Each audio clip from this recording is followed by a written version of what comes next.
But in New York, it's more like, let's get this done right now. We need somebody to do this video right now. It's not in a month's time, it's right now. This is Living Bobby, one of the biggest travel and food channels on YouTube, and also my best friend. And today we sit down at the studio to have him tell his story. What's up, guys, and welcome back to the channel. Today we have a very special guest that I have the pleasure of talking with about his journey here in New York City and as becoming a YouTuber with now over 1.4 million subscribers. Are you at? Yep. Welcome, Living Bobby. So Bobby, I wanted to sit down and talk with you about your journey, especially since we both kind of had like the same starting place. We both met in college and aspired to be YouTubers. Yeah. So I'll let you tell a little bit of that story, what we were doing in college, how we kind of were outcasts. And that kind of transpired into what we wanted to do. So Brett and I actually met. We met in the entrepreneurship club, and we didn't meet like where we both went to the entrepreneurship club every week. We met because I went one time and I walked up to a guy and I was trying to sell him, at the time I was running a website company, so I was trying to make his website for him. The guy who was giving a talk to us, the guy who like started a year ago, not just like some random guy, like the guy just gave a talk, all the students listened, and then Bobby goes up there and pitches the guy saying, hey, I'm Bobby from Java Constructors, like I make websites, let me know if you need one for your beer company.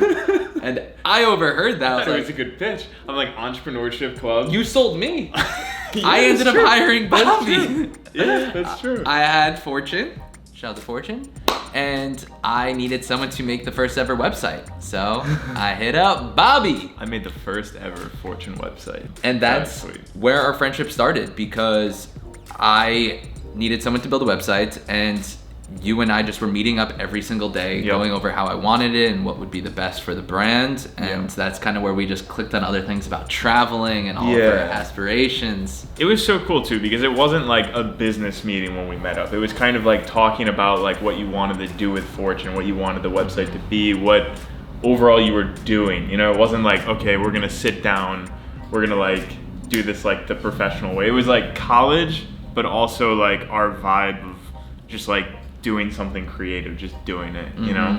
So. Yeah, I think that's where we clicked, because we both, obviously loved business and entrepreneurship, but it was more than that. It was more we loved the freedom of it and what we wanted to do with that. So a lot of our time we were like, oh, I want to travel here and all that. And that's where, next what I wanted to talk about, our first trip ever together, which was to Cartagena, Colombia. I have a video of that trip. That's like one of your first YouTube videos. That was one of my first YouTube videos, like 6 or 7, like 6 years ago now or something like that.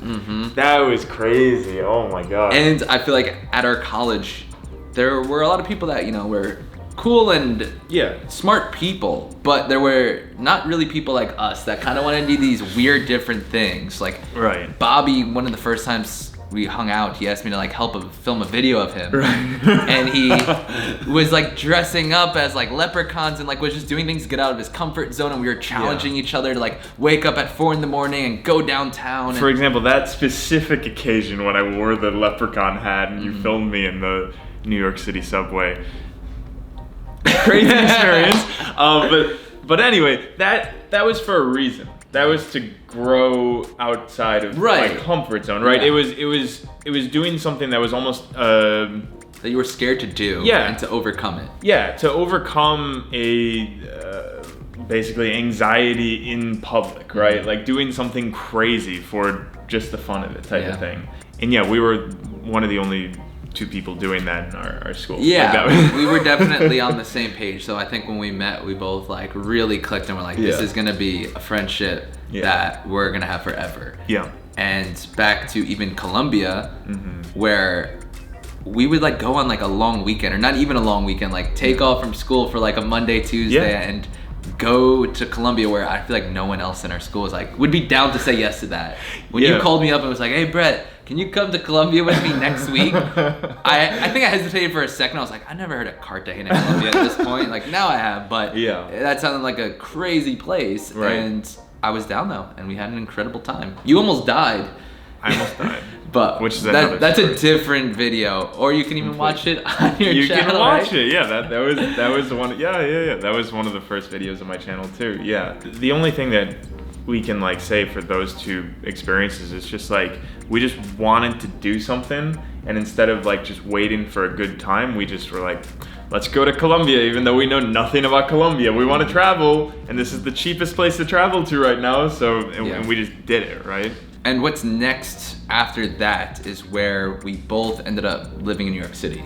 Yes. And I want to talk about your process on like when you first moved here, what you were doing for work, how you made it happen, and like were able to grow your YouTube channel. Because when you first moved here, you were still trying to figure out how to just afford living and life. Sure. Yeah. So when I moved back to New York, I think I was traveling for about 2 to 3 years before that, right? And I was in a completely different mind space. I was like, okay, like I've been living in all these countries abroad. I lived in Colombia, Vietnam, Europe, and then I come back to New York and I'm like, okay, I just finished a project in France, and I was like, what do I do here, kind of thing. And I remember thinking like how hard it was to specifically think about doing YouTube, because we had both been doing videos ever since college, right? Like we talked about Colombia, we both made videos out there at that time, but it wasn't like real videos, right? It wasn't videos that would make us become YouTubers, right? Yeah. So when I came back here to New York, I just didn't know where to start, because I saw people doing videos on like, for example, like skateboarding content. And the reason that they did those videos is because they were skateboarders, right? I'm not a skateboarder. So I was like, what do I do? What is the type of video that I should do? And I remember thinking how difficult that process was. But then you had a voila moment.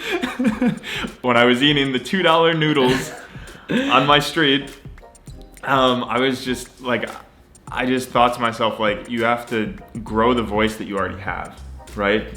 Which at the time, my voice was like, well, I was coming back to New York, didn't have a lot of money at the time, like, was trying to figure out like how to afford New York. And then I was like, what if I do a channel on the coolest cultural things / cheap living in New York City, how to do that like in the best way possible. After a couple of videos, it became the channel for a little while. So before, with the channel aside, you were trying to become a YouTuber. I remember, because at this point we were both living in the East Village, right? And you were still doing random jobs. You were like editing videos for Facebook pages. You were filming some guy that like was an entrepreneur, like, you know, similar to a Gary Vee.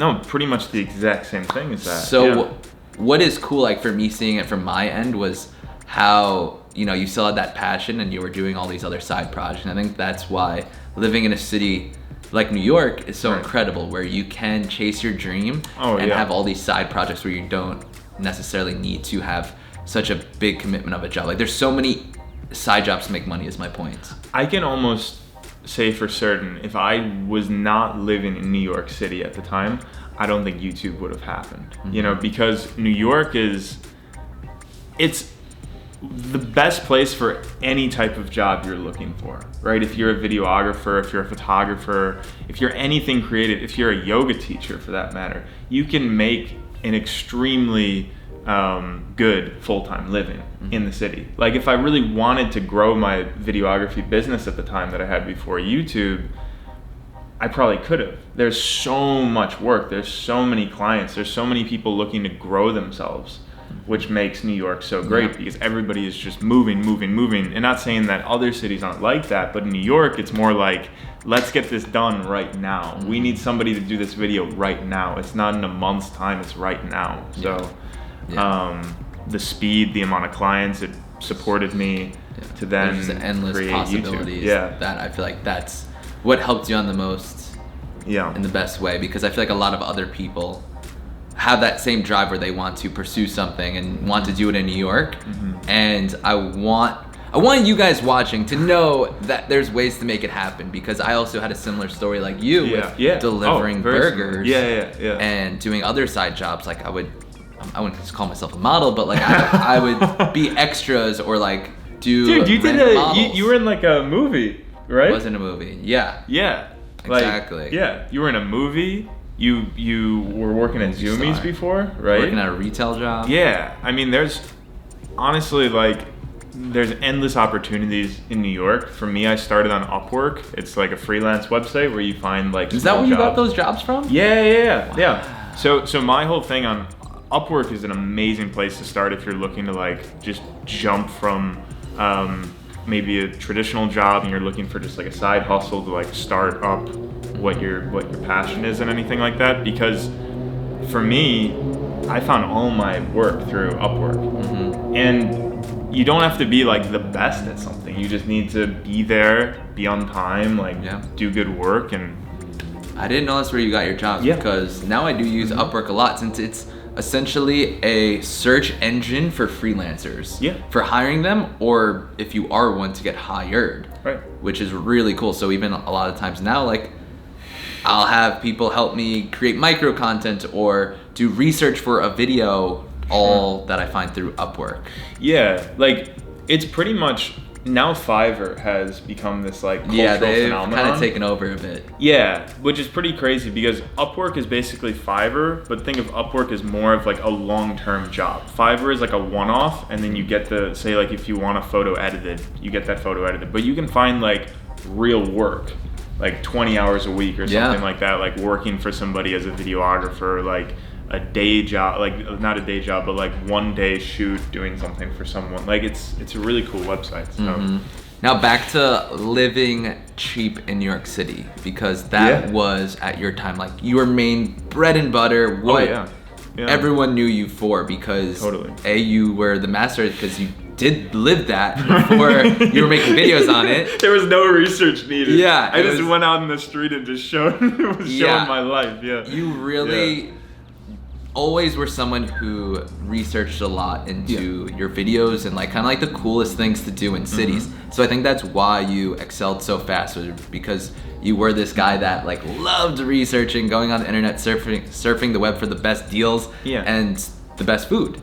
Yeah, well, I mean, just going back before YouTube, I was traveling the world for 2-3 years with a very small budget. Like in Vietnam, I was living in a $20 room. I've stayed in that room. I went and visited Bali. Great place.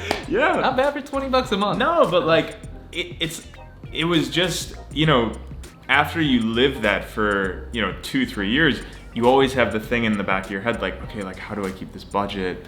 Like I need to keep traveling. I need to keep seeing places, because my plan was never to at one point go back to New York City. My plan was to like just travel for X amount of years. Like I had no idea, so I didn't know when I was ending, type of thing. So yeah, I mean that's probably why the channel came so naturally to me, because it was not only what I was living in New York, but it's what I had been living for the last couple years, right? So all right, question. What do you think, especially right now with the current situations, what do you think someone needs to make to live in New York City to survive? Salary per month? Yeah, like do you think someone can live in New York City off of like $2,000 a month? Yeah. I was like, dollar dumplings only like $50 a month for the meal. No, I had a budget of like $1,500 when I was like first here, and I was like, that's what I was spending. Like, no, I mean and I had a co-working space too. Now I was splitting my apartment with Lucille, my girlfriend, so rent is crazy expensive. But I mean, if you want to live in Bushwick, for example, you can find a place, I don't know, $800-$600 for a room, maybe. Right. Especially even right now, you could probably even get it cheaper in Astoria, Long Island City. Like. Oh yeah. I think deals going on right now. Yeah, I mean, I think it's just like knowing what your goal is. Like my goal at the time was like to make YouTube happen. Like there were so many people telling me, oh, that's really saturated now. Oh, like that's not what, that's not gonna happen for you. Like all that stuff. Like not even people that are main like motivators in my life, just people off to the side, like, oh, like what are you doing? Oh, I'm trying to start a YouTube while doing this project too. Oh, are you sure about that, type of thing? Yeah. So I think it's just about having that drive to like what you want to create your budget, instead of spending it maybe on overpriced coffees or like overpriced drinks or something like that. That comes later down the line. But at first, I agree. I think when people ask me, I usually say 2,000 you can make happen. Yeah. Which is still kind of pushing it. To you, you're like, oh, 1,000. I think Yeah, I think you could break even if you really tried on 1,000. I think you could easily break even 1,500 and 2,000. You're saving a couple $100. But that's just me. Yeah. You know? If you watch his videos, follow his guides, then you can do it. And no, that's true. I also wanted to talk about now what's in the future with you. Do you think that you'll end up coming back to New York? Do you think that this is somewhere where you'd want to be based out of? Do you see a lot of longevity here in the city? I mean, New York's, for living, my favorite city in the world, for sure. Because you just walk through the streets and it's just like that electricity going through you of, today's the day to make an amazing video, or like today's like an awesome day to hang out with people or get something done, and everybody's just moving. New York's not a place that you go to chill, right? New York's the place to come to make something happen.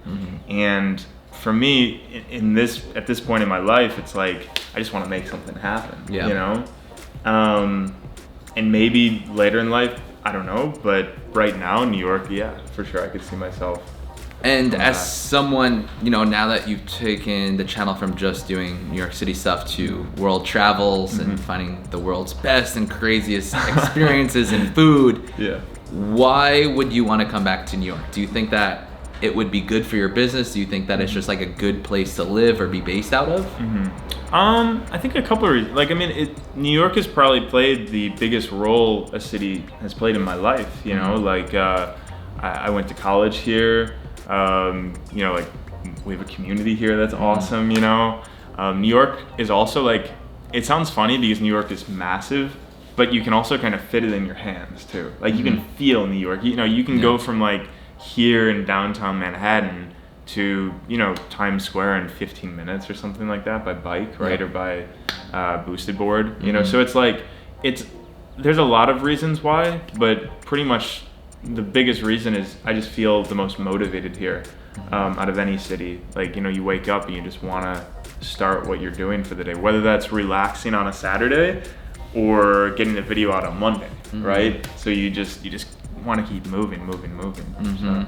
And now to get a little bit more technical, which I'm even more curious about, especially for people who are interested into like the whole YouTube space. Sure. Do you see a difference, whether that's like your CPM and audience when you're creating New York City content, and then from when you're creating these world videos?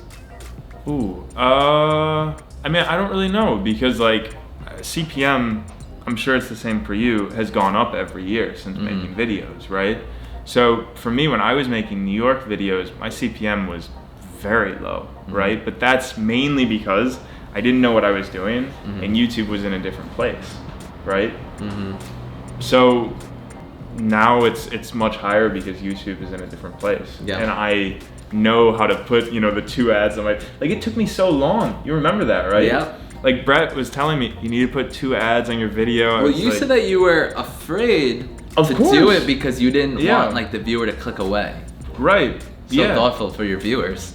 I'm like, guys, you're gonna sit through that ad. I spent all this money making this. No, but you know, a lot of people on YouTube, like, you know, YouTube is such a new space. So it's kind of like whatever you have discovered works for you, right? Like when people say stuff like, oh, everybody's doing it, so you might as well do it too. It's like, yeah, but what works for you, right? You have to find your own pathway with that. I'm happy now that I have 2 ads on my video because the CPM is much higher and it's much more sustainable. But at the same time, I just didn't know at the time. So now the videos with a travel YouTube channel, the audience is spread out everywhere, and US CPMs are the highest CPMs, right? So it really depends, I guess. And when you are thinking of your videos, you know, these challenges, some of them that are pretty extreme, how do you come up with thinking of like what will do well on YouTube and how far you want to push yourself? Like you recently were in Dubai where you ate a like 7-foot hot dog in one sitting. So are you looking for like crazy food challenges? Are you thinking of, you know, how you can live for free somewhere?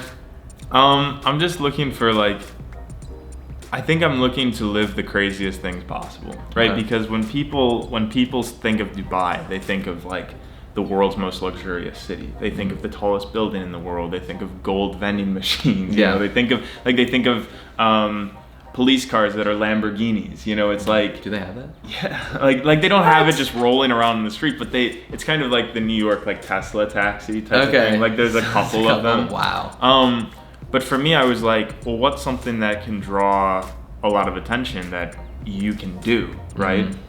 And that was living for free in Dubai. Now the food challenge, I'm not looking to do a lot more food challenges. This was pretty much primarily because Dubai doesn't have a lot of free food.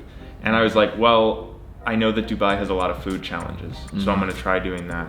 Plus, I've done that before and everybody really liked that. So I was like, I enjoy doing it once in a while. I think it's funny to say, oh yeah, like, look at this food challenge. And I can do it too. So like, you know, it's all like, it checks 3 boxes, right? So you did that same challenge in New York. I actually think I was in the intro of that video where like I dropped you off in a blindfold in a taxi.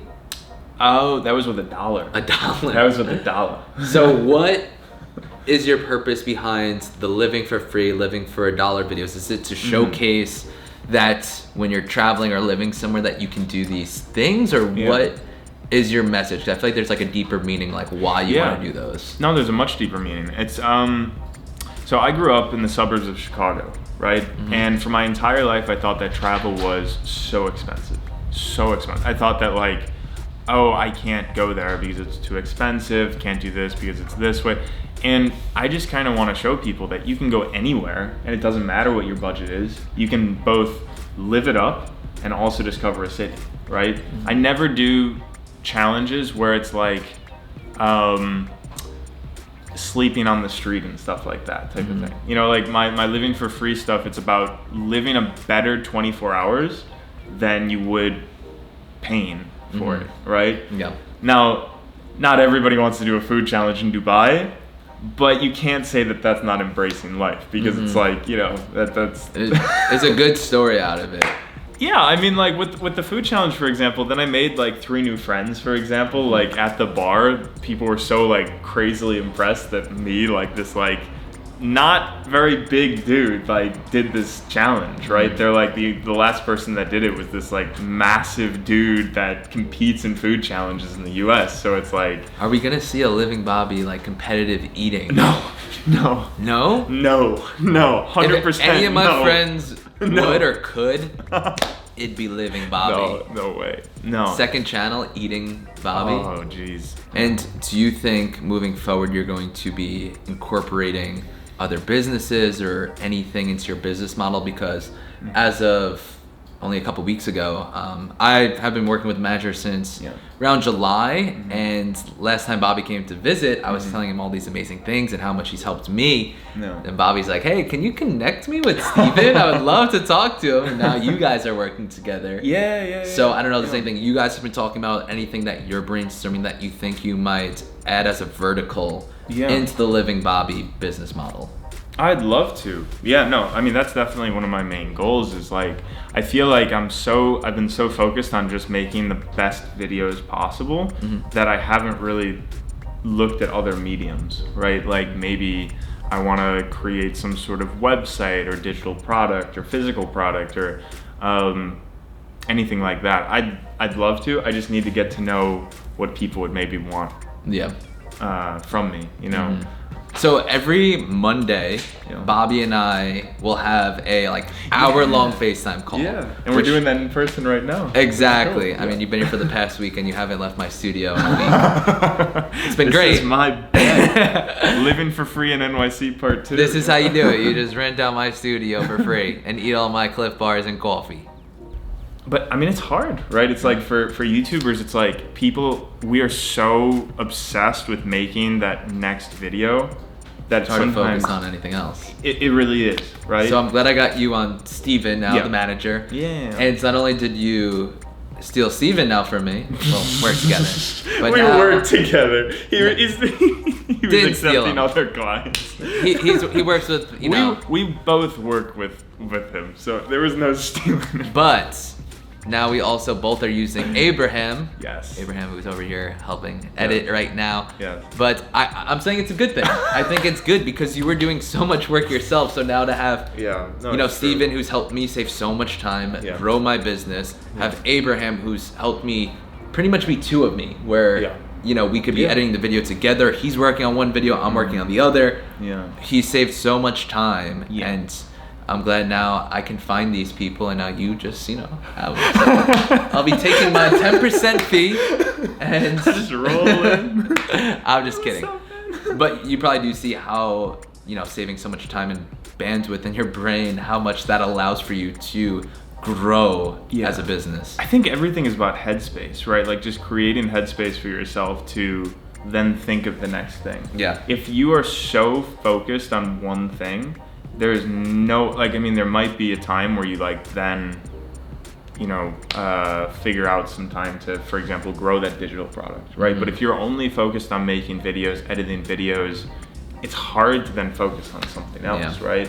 So, I guess that's something that we're both doing in 2021 is trying to grow our team a little bit more. And if I find someone else and they're great, I'll recommend them to you, so you can just, Thanks for No, I do love that, because then when we have our Monday talks, we're talking about the same thing, oh, did Steven do this for you, Abraham? How's this? So it's cool. It's like we're our own little organization company where we can talk about what's going on. No, that's true. That's kind of what we've always done, right? Yeah. It's we started together and we're gonna keep going together, right? It's that's it, dude.